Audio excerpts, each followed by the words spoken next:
What's up everyone, thanks for joining me again. Welcome back for another video. If you're not subscribed already, please be sure to do so. Hit that little alert bell too, I think that helped out. I do post videos completely randomly. There's always one Saturday morning, and then the second one during the week is just a random one. I have been doing Friday and Saturday, sometimes Wednesday and Saturday, but hit that bell so you know when I'm posting a video, and get a lot more content on my RB25 Swap 240, and hold on. And also my ZR2 Colorado.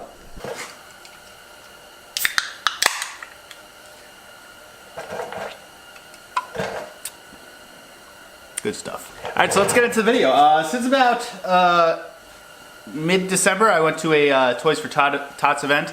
Obviously mid-December, winter. Had the heat on full blast in the car, and I was still freezing. I don't have to, I guess, but I usually drive with the windows cracked a little bit from like exhaust fumes and all the other fumes that make their way into the car. So I usually leave the windows cracked. I was freezing, the heat wasn't really doing anything, and I guess I don't really plan on driving the car that much in the middle of the winter for that long where that's that big of a deal. So since then, the game plan, well, the original game plan was to not put back the heater core in the car, and then I wound up doing it because I was like, oh, I'll have heat and heat will help. But since then, since that Toys for Tots event that I went to in December, game plan has changed. So I'm gonna delete the heater core, and then I will also be able to neaten up the interior more, because right now the ECU is kind of laying on the floor. The fuse box, or what's left of the fuse box, is kind of hanging where the glove box used to be. So once I do the heater core delete, I'll be able to clean up the interior. I'll clean up that area a lot more, make a lot more space. I'll show you in a minute, but the little relay / fuse panel I made, I might relocate that to front of the car under there also, to make it more easily accessible, because right now with the fixed back racing seats, kind of hard to get to in the spot that I put it, but it's kind of out of the way, but I don't know. So if we go back to that update video, I spoke about these buttons right here. Power, engine start stop, ignition, fans, all that stuff. Basically button versions of all the switches I have in there.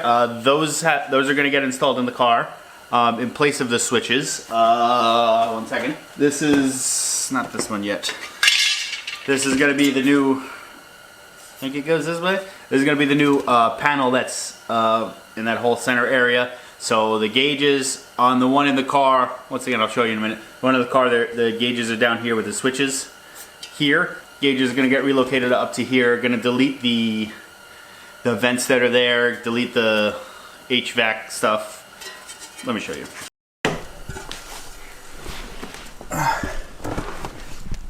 Alright, so this whole area is going to get replaced with this. So once again, at the bottom we have the gauges, the switch panel, all this stuff, and this is obviously all the stuff we don't need.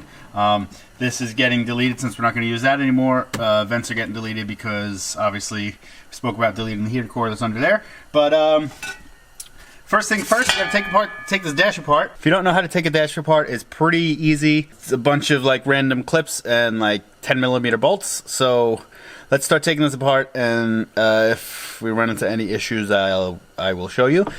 For now, we're not going to disconnect any wiring for this little switch panel that we have here, because I'll still be able to move the car. I'll still be able to start the car and move it if I need to with the dash off. If this takes me a little while, I'm planning on taking my time with it, because this panel, once again, gonna have to re-drill it for those switches, those new buttons, and then we're gonna have to deal with wiring the gauge cluster, moving that up to the deleted area of the gauge where the OEM gauge cluster is. I have a delete panel that I'm gonna have to affix the AEM digital dash into. I have a digital fuel level gauge that I'm gonna wire into that. That's what the third gauge is up there. But let's get into this. I guess cue the time lapse. Before time lapse, this is one of the other panels I got. It's for the vent. Was gonna paint it black. Probably gonna leave it aluminum silvery color because it stands out more and it's a little conversation piece. Now a time lapse. Let's go. Time lapse.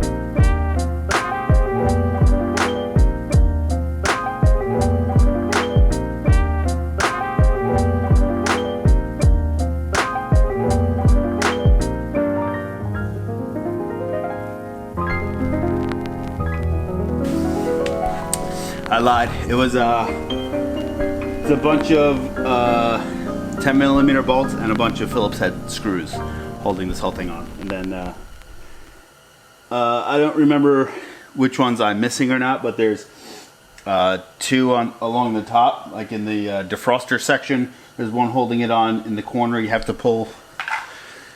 I don't remember if there's one on the other side, but you got to pull this vent and take one off. Definitely on this passenger side. That was the one that was annoying me, that was holding me up. And then just a bunch of other random ones you got to take. There's two 12mm that hold the steering column up. You could drop those, and then that goes up and down. You got more room to take the dash in and out. You don't have to really worry as much about breaking your turn signal and your windshield wiper thing off. If we look at this mess right now, this whole section will wind up getting cleaned up. We have all this extra slack from all the gauges and stuff, but that's because I didn't want to cut it too short and then have to piece the wires out when I moved them. These are all the wires for all the extra stuff I put in the fans, the fuel pump and stuff like that. The thing is behind me, the little relay thing is right here behind the passenger seat, which, like I said, I might move that to underneath here. So we're gonna take a quick look at what could get removed and how much space is going to free up. So like I've been saying, the interior was kind of like temporary just till I got the car working, and then I could clean everything up just in case. I wanted a lot of stuff like out and easy to get to, just in case I needed to like rewire something or troubleshoot something. Now we're kind of past that point, so I'm thinking of cleaning it all up and get the ECU out from the footwell. The CD5 dash is gonna eventually, we're gonna make drill out that delete panel and put it in where the regular gauge cluster goes, so that's all nicey nice. This button that I'm using right now for the two-step, right now it's hooked into a ground. Most of the time it's hooked into your clutch switch, but I don't have a clutch switch. I didn't feel like putting in a clutch switch, and I kind of like the idea of having a button, since I'm never actually going to use the two-step as a functional thing, and it's more of just like a show and annoyance thing to everyone else. This button is going to turn into the button that switches the screens, switches the pages on the CD5. So I'm going to wind up dropping coolant all over the place when I go to pull this thing out. So let me look first. I don't remember if I said, but that's got the heater core. I believe that's considered the heater core. That's the blower motor, I think. Well, this 1, 2, and probably that is going to get deleted, and then we free up all the space underneath the dash. This is what's left of the fuse box. This 1, 2, and 3. 1, 2, 3. That's what's left of it. I'm could finally neaten that up. Stick that under there. ECU, stick it under there, and possibly that relay panel that's behind us right now could go under there. Then all this wiring that's going to the back of the car doesn't have to go to the back anymore. What up, jacking the car up? Jack, there's stands there. Don't yell at me. Right here is the hoses going to heater core, top and bottom. They don't actually matter orientation, so you just send them wherever you can make it neatest. But then one goes right into the back of the block, and then the way I have it, this other one, this guy goes into the front. So what I'm going to wind up having to do is take this one and loop it right into the back of the block. If you can tell too well, but it is very tight in there. It's going to be a little bit of work to get this done, but those hoses also were pieced together, so I might have to piece together something else. I don't know if I'm going to be able to make it neater. It's neat-ish now. When I change this, it might be worse. obviously I'm going to try to make it better, but it might be worse. So I'll get back to you guys when I finally swap this over. I'm probably going to, like I said, I'm probably going to wind up making a mess here. Coolant is going to spill out. Yeah, we're going to have to figure something out here. I'll be back when this is done. That actually wasn't as bad as I was thinking it was going to be. It's still not neat at all because the other one, it's kind of even hard to see. The other hose is in between there. Down there, like that's the clamp right there. So it's very hard to get to, so I didn't even want to bother taking that off and then not being able to get another one back on. So what I did, I took the top one off. That was the bottom one, so I took the bottom one off. Where we at? Took the bottom one off. That was the short one. Then I took the top one. The top one was going through all that like weird routing piping that I had. I took the one hose off, which is that one right there. That one. And then I just connected the piping that I had to the short hose. It's not perfect, but we're gonna see how it works for now. If the coolant winds up getting like too hot, I mean, I'm probably gonna have to bleed the coolant system again, but if it gets too hot, then I will check on that hose. Maybe I gotta turn a little bit, maybe it's a little too kinked, but that's really, at the moment right now, it's really just a bypass that I'm pretty sure you could just block both of those off completely and not even have to worry about it, but hoses are in. I got it looped around. Now we're gonna start taking the interior pieces out. Gonna get a ton of room now. I actually decided to unhook the battery because I have some battery leads there, fuse boxes there, other stuff. Just gonna start disconnecting stuff. We're gonna take all this stuff off, and then that's the video for today. This heater core section, you have to be careful because there's gonna be some coolant left in it. It did drip a bunch. I mean, it was kind of hard to show, but I did drip a bunch over there.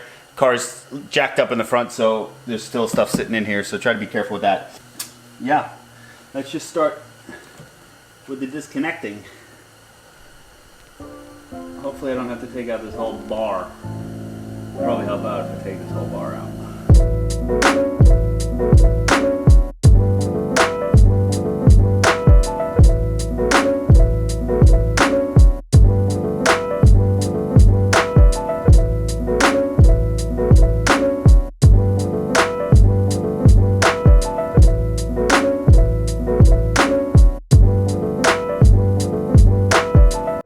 That was a straight battle getting all this stuff out. So that was the heater core. This, I believe, is the AC condenser, and this is the blower. 1, 2, and 3. And then we're here. So much space, so much room for activities. That was a complete pain in the ass taking that out. All three of those separate pieces wanted to get caught on everything, wires and all that stuff. I had to unbolt the whole dash like bar that goes across just to give myself a little more space. There was about 100 different clips on those. If you're doing this, just do it carefully. Make sure you have enough time to mess with it slowly, and make sure you unclip all the wires. Make sure you unclip all the clips. So this is phase 1 of the interior restoration. I do want to do something with the headliner and like the door cards, but I don't know if I'm going to do that this time around. It's not that hard to pull all that stuff back out eventually, but so far step 1 complete. Deleted the heater core and all that stuff, made a bunch of space. Next time we do interior work, we're probably going to be making plates and brackets and stuff to hold the ECU up, hold the fuse panel up. My original plan was to cut out the top of the dash where the airbag thing was and make that like removable so you could get to all the fuses, but I'm probably not going to do that. Have all that space. I could finally get around to putting the glove box back on, but we're getting there. Like I said, next video probably going to be making brackets and neatening everything up, then starting to put stuff back together. New buttons and all that good stuff. Join me again if you have any suggestions on what to do. I know there is some stuff you could put on the windshield to like anti-fog it so you don't have to worry about the defroster as much. If you know what the hell that stuff is, let me know in the comments. Subscribe, and I will see you on the next one.